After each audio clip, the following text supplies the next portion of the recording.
Hi families, welcome to Prabha Surya vlogs. ரொம்ப பெரிய தேங்க்ஸுங்க. லாஸ்ட் வீடியோ ஹாஸ்பிட்டல் வீடியோவில் அக்கா நீங்கள் இதை சாப்பிடுங்க, அக்கா பிசிஎஸ்லாம் ஒன்றுமே இல்லை அப்படின்னு சொல்லி நிறைய பேர் மோட்டிவேட் பண்ணியிருந்தீங்க. உண்மையாலுமே உங்கள் வேல்யூபிளான டைமை ஸ்பெண்ட் பண்ணி எனக்காக ஒருத்தரும் மெசேஜ் பண்ணியிருக்கீங்க. ரொம்ப பர்சனலாக தேங்க்ஸ் சொல்லிக்கிறேங்க. இந்த வீடியோ என்ன அப்படின்னு பார்த்தீங்கன்னா, டே இன் மை லைஃப் தான். சானு ஸ்கூலுக்கு அனுப்பி விட்டுட்டு நான் என்னென்ன வேலை பண்ணியிருக்கேன் அப்படின்றத இந்த விலாக்ஸில் கவர் பண்ணியிருக்கேன். கண்டிப்பாக உங்களுக்கு பிடிக்கும்னு நம்புகிறேன். வாங்க வீடியோக்குள்ளே போகலாம். என்னோடய டே பார்த்திங்கன்னா 5:30 மார்னிங் ஸ்டார்ட் ஆகும். ஏஞ்சி குளித்து ரெடியாகி சானு ஒரு அட்டண்டன்ஸ் போட்டு அவங்க டேடியும் பார்த்துட்டு பொறுமையாக அவங்கள டிஸ்டர்ப் பண்ணாமல் கதவை ஓப்பன் பண்ணி வெளியில் போனேன். அப்படின்னா எங்கேன்னு பார்க்குறீங்களா? எஸ், இட்ஸ் சாமி ரூமுக்கு தான். பூஜா ரூமுக்கு போயிட்டு அவங்கக்கிட்டேயும் நல்லா அட்டண்டன்ஸ் போட்டுட்டு திருப்தியாக சாமி கும்பிட்டுட்டு எனக்கு என்ன வேணுமோ தாங்கன்னு சொல்லி என்றைக்குமே நான் கேட்டதில்லை கடவுள்கிட்ட. எந்த நிலமையில் இருந்தாலும் நான் நல்லா இருக்கேன் அப்படின்னு சொல்லி தான் நான் சொல்லி சாமி பிள்ளையார் சொல்லி போட்டு ஆரம்பிப்பேன். எனக்கு தெரிஞ்ச பூஜையை நான் பண்ணிவிட்டு ஸ்ட்ரெயிட்டாக அதை தீபாராதனை அணைஞ்சதுக்கப்புறம் தான் வெளியில் போவேன். அண்ட் பார்த்திங்கன்னா இந்த ஷார்ட்ஸில் மேக்ஸிமம் இந்த விலாகில் பார்த்திங்கன்னா நான் என்னென்ன டெய்லி பண்ணுவேன், நான் வீட்டில் தான் நான் என்னென்ன பண்ணுவேன் அப்படின்றத நான் கவர் பண்ணியிருக்கேன். கண்டிப்பாக இந்த விலாக் உங்களுக்கு பிடிக்கும். கும்பிட்ட உடனே நெக்ஸ்ட் வேற எங்கே? கிச்சன் தான். போன உடனே ஜன்னலை திறந்து பார்ப்பேன். அங்கே 1-2 ஸ்குரில் எப்போயுமே விளையாடிட்டுருக்கோம். பார்ப்பேன். இருந்தானுங்கன்னா தக்காளி பழம் எடுத்து வைப்பேன், இல்லைன்னா விட்டுருவேன். இந்த வெஜிடபிள்ஸு, இந்த ரைஸு, இந்த சுண்டல் இதெல்லாம் பார்த்தீங்கன்னா முன்னத்து நாள் நைட்டே நான் மெனு ஃபிக்ஸ் பண்ணிவிடுவேன். மார்னிங் பிரேக்ஃபாஸ்ட்க்கு இதான், லஞ்சுக்கு இதான்னு சொல்லிட்டு எல்லாமே எடுத்து வச்சுட்டு தான் போவேன். அண்ட் பாதாம், பிஸ்தா இதெல்லாமே ஊற வச்சுருவேன். சம்டைம்ஸ் இப்போ ரீசன்ட் டேஸில் நான் பாடி ஹீட்டில் இருக்குது, அதை லாஸ்ட் வீடியோவில் பார்த்துருப்பீங்க. எனக்கு பாடி ஹீட்னால் பீரியட்ஸ் அதிகமாக ஆகிறனால இப்போ அதிகமாக பாதாம், பிசின்ஸ் அந்த மாதிரிலாம் ஒரு நாள் விட்டு எடுத்துக்கிறேன். ரெகுலராக கிடையாது, அதாவது பாடியை கூல் டவுன் பண்ணிக்கணுமே அப்படின்னு சொல்லிட்டு எடுத்துக்கிறேன். ஸோ நான் பார்த்திங்கன்னா முன்னத்து நாளே என்னென்ன செய்யணும் அப்படின்றத ப்ரிப்பேர் பண்ணி எடுத்து வச்சுருவேன். எடுத்து வச்சுட்டு ஃபர்ஸ்ட், அதாவது நம்மளோட அடுப்பில் பார்த்திங்கன்னா 4 இது இருக்குது, ஸ்டவ் இருக்குது. ஸோ அதில் 3 யூஸ் பண்ணுவேன். 3மே மேக்ஸிமம் யூஸ் பண்ணும்போது என்னென்னலாம் காலையில் வேக வைக்கணுமோ, அதாவது அரிசி வேக வைக்கிறது. நம்ம வீட்டில் எப்போயுமே சாதம் வடித்து தான் சாப்பிடுவோம், குக்கரில் வைக்கிறது கிடையாது. ஸோ அதுக்கு தண்ணி வச்சுட்டு சுண்டல் ஊற போட்டிருப்பேன் நைட்டு, அதை வேக வைக்கிறதுக்கு அதை மட்டும் குக்கரில் யூஸ் பண்ணுவேன்.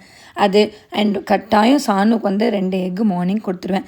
சானுக்கு 2 எக், அவங்க அப்பாவுக்கு 1 எக்கு, நான் 1 எக், அண்ட் கதிருக்கு 1 எக். இந்த மாதிரி எக்கு பார்க்க போனால் எக் ஃபேமிலின்னு தான் நான் சொல்லுவோம்.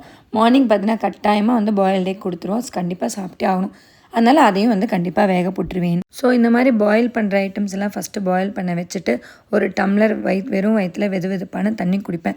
முன்னே பார்த்தீங்க அப்படின்னா ஆம்லா ஜூஸ் எடுத்துகிட்டு இருந்தேன். அதாவது தண்ணியில் ஆம்லா தட்டி போட்டு லைட்டாக இஞ்சி தட்டி போட்டு எடுத்துகிட்டு இருந்தேன். சரி, எம்டி ஸ்டொமக்கில் குடிக்காதீங்கன்னு நிறையா ஃபேமிலிஸ்லேருந்து எனக்கு கமெண்ட் பண்ணியிருந்தாங்க. ஷார்ட்ஸ் பார்த்தீங்கன்னா தெரியும். ஸோ அதனால நான் என்ன பண்ணேன், எம்டி ஸ்டொமக்கில் வெதுவெதுப்பான தண்ணி குடிச்சிட்டு ஸோ அதை 20 மினிட்ஸ் கடிச்சு எடுத்துக்கிறேன். செகண்ட் டர்ன் என்ன பண்ணுவேன்னு பார்த்தீங்கன்னா, இருக்கிற எல்லா வெஜிடபிள்ஸையும் கட் பண்ணிடுவேன். எங்களுக்கு பொரியலுக்கு தனியாக நான் செஞ்சுப்பேன். சானுக்கு காரம் இல்லாமல் லஞ்ச் ப்ரிப்பேர் பண்ணி தரணும். கேப்சிகம் ரைஸ் ஆகட்டும், கேரட் ரைஸ் ஆகட்டும், அந்த மாதிரி சம் டைமில் தான் நாங்கள் பீட்ரூட் பொரியல் பண்ணும்போது அவளுக்கு பீட்ரூட் அப்படியே கலந்து கொடுத்துருவேன். ஒரு சில நாள் அப்படி ஆகாது. அதனால் எங்களுக்கு தனியாக நான் பொரியல் பண்ணிகிட்ருப்பேன், அவங்களுக்கு சைமல்டேனியஸாக அவளுக்கு லஞ்சுக்கு ரெடி பண்ணிகிட்ருப்பேன். ஸோ அப்படி தான் செகண்ட் டர்னில் என்னோடய ஸ்டவ் பிஸியாக வச்சுப்பேன். ஸோ ஃபர்ஸ்ட் டர்ன் ஃபுல்லாக எல்லாம் வேக வைக்கிறதுலாம் வேக வச்சுட்டு செகண்ட் அப்படி பண்ணும்போது எனக்கு ஈஸியாக டைம் மேனேஜ் பண்ண முடியுது. அதுக்கப்புறம் பார்த்திங்கன்னா பேக் பண்ண ஆரம்பிச்சிருவேன். சானுக்கு தனியாக, அவங்க அப்பாவுக்கு தனியாக, கதருக்கு தனியாக அப்படின்னு சொல்லிட்டு. இதில் என்ன ஒரு ஹைலைட்னு பார்த்தீங்கன்னா, மார்னிங் பிரேக்ஃபாஸ்ட்டுக்கு கருப்பு கவுனி கஞ்சி, இல்லைன்னா உளுந்தங்கஞ்சி, ராகி கூழ் இப்படி தான் மாறி மாதிரி இருக்கும். ஸோ அதை ஒரு பவுலில் போட்டு வச்சுட்டு கூட 2 எக்கு ப்ளஸ் மதியம் பார்த்தீங்கன்னா எங்களுக்கு செய்கிற பொரியல் அவள் சாப்பிட மாட்டா இல்லையா, அதனால் அது ஒரு 2 ஸ்பூன் எடுத்து வச்சுருவேன். ஸோ மார்னிங் இதில் 2 வாயை சாப்பிட்டானா கூட போதும் அப்படின்னு சொல்லிட்டு தனியாக எல்லாத்துலேயும் ஒரு பவுலில் போட்டு கொண்டு போய் ரெடி பண்ணிடுவேன். இது எல்லாமே 7:55 to 8 o'clock நான் முடித்து கிச்சன்லேருந்து நான் வெளியில் போனால் மட்டும்தான் சாணுவை கரெக்ட் டைமுக்கு நான் கொண்டு போய் ஸ்கூலில் டெலிவரி பண்ணுற மாதிரி இருக்கும். ஏன்னு பார்த்தீங்கன்னா 8 o'clock மேலே போச்சு அப்படின்னா கண்டிப்பாக லேட் ஆகிடும் அவளுக்கு ஃபீட் பண்ணுறதுலேருந்து. அதனால் நான் 8 o'clockலாம் ஷார்ப்பாக நான் கிச்சன்லேருந்து எடுத்துகிட்டு வெளியில் வந்துடுவேன் லஞ்ச் பாக்ஸை. சரின்னு சொல்லிட்டு ஹாலில் கொண்டு வச்சுட்டு அவளுக்கு தலை சீவுறது என்ன, க்ரீம் போட்டு விடுறது என்ன, பொட்டு வைக்கிறது என்ன. இந்த டைமில் ஒரு ஸ்பூன் கஞ்சி விட்டுட்டே இருப்பேன். கஞ்சி நான் லிக்விடாக கொடுக்க மாட்டேன், கொஞ்சம் கொஞ்சமாக சாலிட் ஸ்டேட்டில் தான் கொடுப்பேன். அவளுக்கு அப்போ தான் பசிக்காமல் இருக்கும், இல்லைனா சீக்கிரம் பசிக்க ஆரம்பிச்சிரும்னு சொல்லிட்டு இடையில அந்த 2 ஸ்பூன் காய் கொடுக்குறதும் அப்புறம் கையோட 2 எக்கு கொடுத்துருவேன். அவள்கிட்ட பேசிகிட்டே நான் கொடுத்துட்ருக்கேன். அன்றைக்கி என்ன ஆச்சுன்னு பார்த்தா உங்கள் எல்லாத்துக்கும் தெரியும். ஷார்ட்ஸில் என்னோடய மிஞ்சி தொலைஞ்சு போச்சு, உடஞ்சி போச்சு. அதுக்கு நான் அழுதுட்டு இருந்தேன். அவங்க அப்பா என்னை சமாதானப்படுத்திட்டு இருந்தார். கதிர் அதை பழிச்சிட்டு இருந்தனால நீ தான் அப்படி பண்ணுவேன், எங்கள் அம்மா ஃபேஸ் அப்படி இருக்கான்னு சொல்லிட்டு அவன்கிட்ட வம்பெழுத்துட்டு இருந்தா. அன்றைக்கி காலைல சரியான ரவுஸாக இருந்தது. சரின்னு சொல்லிட்டு அவங்க அப்பா சாப்பிட்டுட்டு இருந்தாங்க. மேடமும் போய் 2 வாய் வாங்கிட்டு இருந்தாங்க. அதுக்குள்ளே பார்த்தீங்க அப்படின்னா நான் எல்லாமே முன்னத்து நாளே வந்து பேக் பண்ணி வச்சுருவேன். இருந்தாலும் காலைல மேடம் எந்திரிச்சு ரிவைஸ் பண்ணுவாங்க என்ன படித்தேன் அப்படின்னு சொல்லிட்டு. அப்போ அங்கங்கே போட்டு வச்சுருவாங்க. அப்படியே பேரன்னு போட்டு வச்சுருவாங்க. அதெல்லாம் எடுத்து போட்டு வச்சுருந்தேன். அவள்கிட்ட சொல்லி கொடுப்பேன். மேம்கிட்ட இதை கொண்டு போய் கூட இந்த ஷீட் வச்சுருக்கேன்.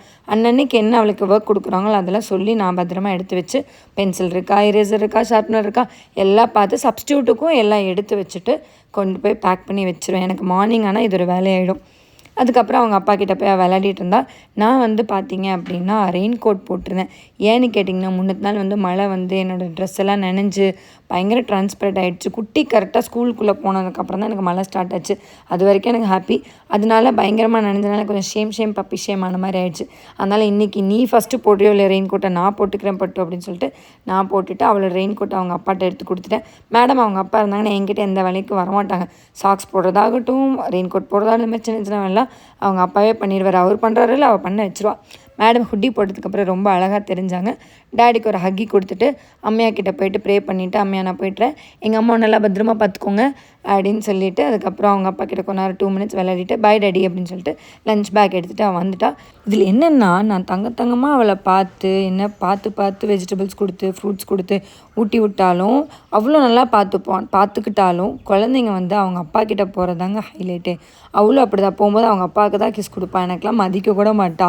அப்பப்போ ஃபீலிங் இருக்கும். பட் அது அப்படியே பழகிருச்சு எனக்கு.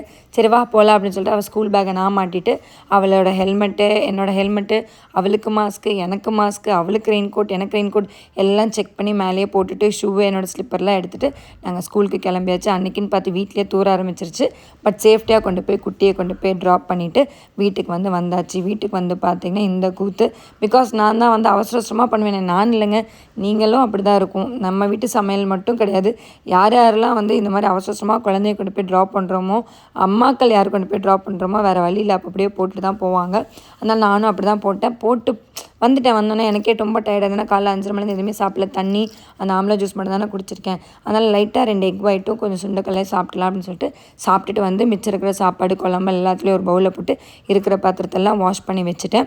ஃபஸ்ட்டு வந்தேன்னா எனக்கு கிச்சன் க்ளீன் ஆகிடணுங்க. சானும் ட்ராப் பண்ணிட்டு வந்தாவே எனக்கு கிச்சன் க்ளீன் பண்ணிடுவேன். எனக்கு க்ளீன் ஆகிடணும் பர்டிகுலராக. அப்போ தான் எனக்கு அந்த நாளே ஸ்டார்ட் ஆகிற மாதிரி இருக்கும். அதுக்கப்புறம் எக்ஷெல்லாம் வந்து டெய்லி நம்ம எக்ஷெல் வந்து எடுத்து சேவ் பண்ணுவோம். பிளான்ஸுக்கு போடுவேன். கீழே செடி வச்சுருக்கேன் அதுக்கு போடுவேன். பக்கத்து வீட்டு ஆண்டிங்களுக்கு கொடுப்பேன் எக்ஷெல்லை பொடி பண்ணி. அந்த மாதிரி அதுக்கு தனியாக சேவ் பண்ணுறதுக்கு எடுத்து கொடுத்துட்டு பட்டுக்கு வந்து மாட்டுப்பால் தான் வாங்குவோம் எப்போவுமே. பால் பண்ணி காய்ச்சி கொண்டு போய் வச்சுட்டு ஒரு 10 நிமிஷம் உட்காந்தேங்க. அவ்வளோதான். அதுக்குள்ளே என் தம்பி வந்துட்டான். இன்றைக்கி என்ன விலாக் எடுக்கலாம் அப்படின்னு சொல்லிட்டு. ஆக்சுவலி இந்த டைமில் பார்த்தீங்கன்னா சானுக்கும் ஷார்ட்ஸ் எடுப்போம். சான்விகா ஸ்ரீ பேஜுக்கும் சரி ஷாஜேஸ்க்கு பேஜும் சரி ஷார்ட்ஸு இந்த மாதிரி ஃபுட் ஏதாவது வந்து ட்ரை பண்ணி எடுப்போம். அவன் வந்துட்டான். அன்றைக்கி தான் வந்து நாங்கள் என்ன செஞ்சோம், கார்லிக் பிரெட் செஞ்சோம். கார்லிக் பிரெட் டோஸ்ட்டு செஞ்சு ஷாஜேஸ் விலாகில் போட்டிருக்கான்.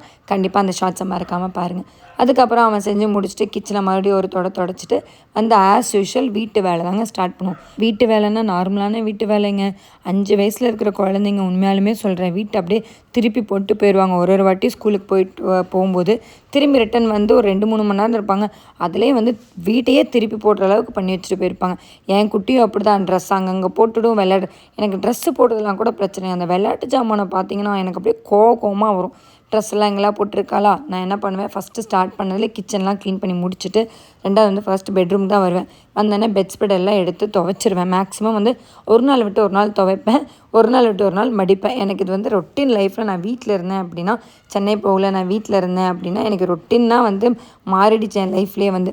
அன்றைக்கி அப்படி தான் எடுத்துகிட்டு இருக்கும்போது என் உடஞ்சி போன மிஞ்சி கிடச்சிருச்சு கண்ணில். சரி அப்படின்னு சொல்லிட்டு இதுக்கு உட்காந்து முக்கால் அழுக வேண்டாம், ஃப்ரீயாக விடுவோம், இன்றைக்கி ஈவினிங் போய் ஏதாவது ஒன்று தேடி வாங்கிக்கலாம் அப்படின்னு சொல்லிட்டு நானே கொண்டு போய் வச்சுட்டு இருக்கிற துணியெல்லாம் எடுத்து மூட்டை கட்டிட்டு, நம்ம வீட்டில் பார்த்தீங்கன்னா துணி வந்து ஃபர்ஸ்ட் ஃப்ளோரில் துவைக்க மாட்டோம். மேலே செகண்ட் ஃப்ளோரில் போய் தான் மேலே துவைக்கிற மாதிரி இருக்கும். மெஷின் அங்கே தான் இருக்குது. அங்கே போய்ட்டு கையில் துவைக்கிற துணியெல்லாம் வந்து தனியாக நினச்சி வச்சுட்டு மெஷினில் போடுற துணியெல்லாம் வந்து தனியாக போட்டுட்டு வந்தாச்சு. அங்கே பார்த்தீங்க அப்படின்னா என்னென்னா கசன்னு கிடக்கும். அதுக்கு மேலே எனக்கு ஒரு இரிட்டேட்டாக இருக்கும். ஏன்னா இந்த சானோட டேடி ஆகட்டும் கதிர் ஆகட்டும் அப்படியே போட்டு போயிடுவாங்க. நான் இங்கேருந்து கொண்டு போய் போடுறது இல்லாமல் அவங்களும் கொண்டு போய் மேலே போட்டு வச்சுருப்பாங்க. அதெல்லாம் ஃபஸ்ட்டு செக்ரிகேட் பண்ணி எது ஃபஸ்ட்டு போடணும் அப்படின்றத போட்டுட்டு வரதுக்குள்ளே எனக்கு தலைவலியே வந்துடும். ஒரு வழியாக அதெல்லாம் போட்டுட்டு கீழே வந்தாச்சு. கீழே வந்தோன்னா 2வது என்ன க்ளீன் பண்ணுவேன்னு பார்த்தீங்கன்னா, ஹாலுக்குன்னு வந்ததுக்கப்புறம் ஃபர்ஸ்ட்டு வந்து டிவி யூனிட் தாங்க.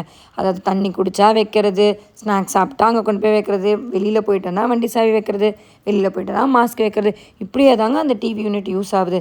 அதாவது டிவி வைக்கிறதுக்கு யூஸ் ஆகுதோ இல்லையோ, எங்கள் வீட்டில் இருக்கிறவங்க எல்லாத்துக்கும் இந்த மாதிரி யூஸ் ஆகும். உங்கள் வீட்டில் இந்த மாதிரி யூஸ் பண்ணுறாங்க அப்படின்னா கீழே கமெண்ட்டில் சொல்லுங்கள்.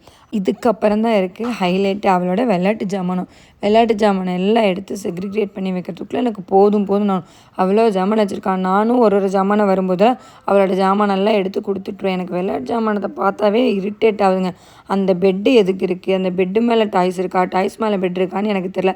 சரி, அதை ஒரு பக்கமாக வச்சுட்டு அவளை வேணுங்கிற திங்ஸ்லாம் மட்டும் எடுத்து இந்த மாதிரி கூட மெயினாக அழுக்கு கூட நான் வந்து அழுக்கு துணி போடுறதுக்கு யூஸ் பண்ணுறனோ இல்லையோ, அவள் டாய்ஸ் போடுறதுக்குலாம் யூஸ் பண்ணிட்டுருக்கேன். அதுக்கு தான் எனக்கு யூஸ் ஆகுது.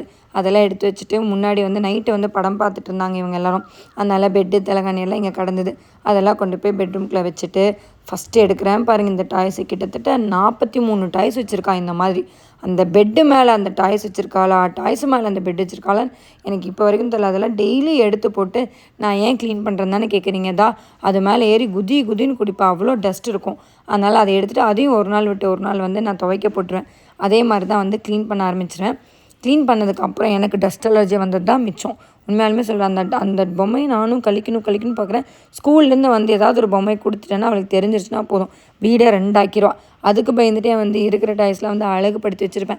ஹால்குள்ளே வந்தால் வீடு அழகாக இருக்கணும்ல அப்படின்னு சொல்லிட்டு எடுத்து வச்சு அழகு பண்ணுவேன்.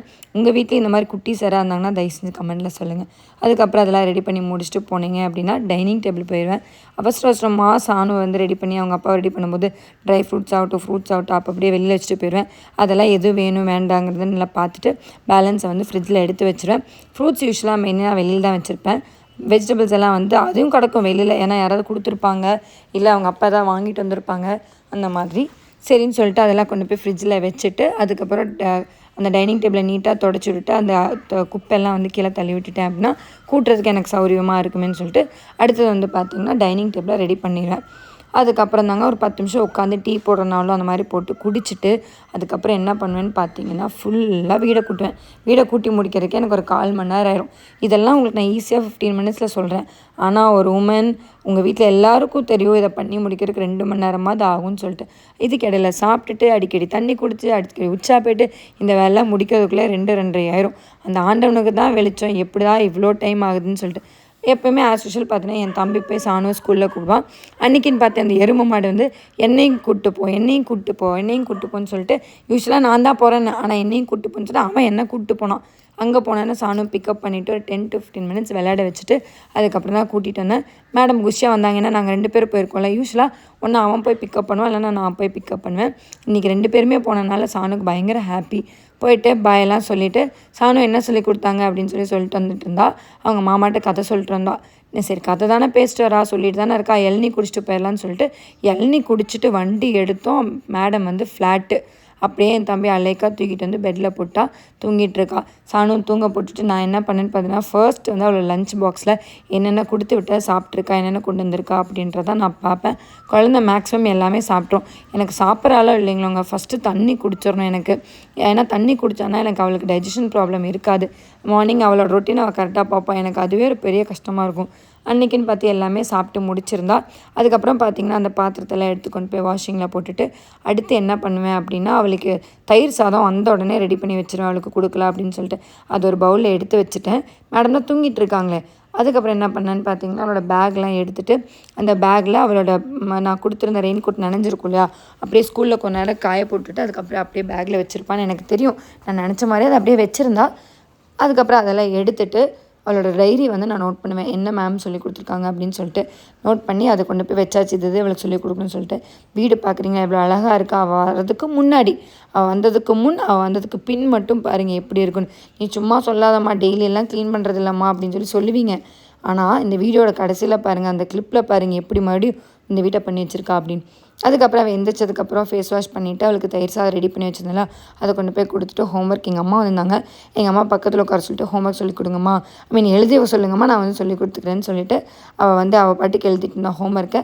இதுக்கு இடையில தம்பி வந்து ஜிம்முக்கு போகிறான். அதனால் வந்து அவனுக்கு டேட்ஸ் மில்க் ஷேக் ரெடி பண்ணி கொடுத்தேன்.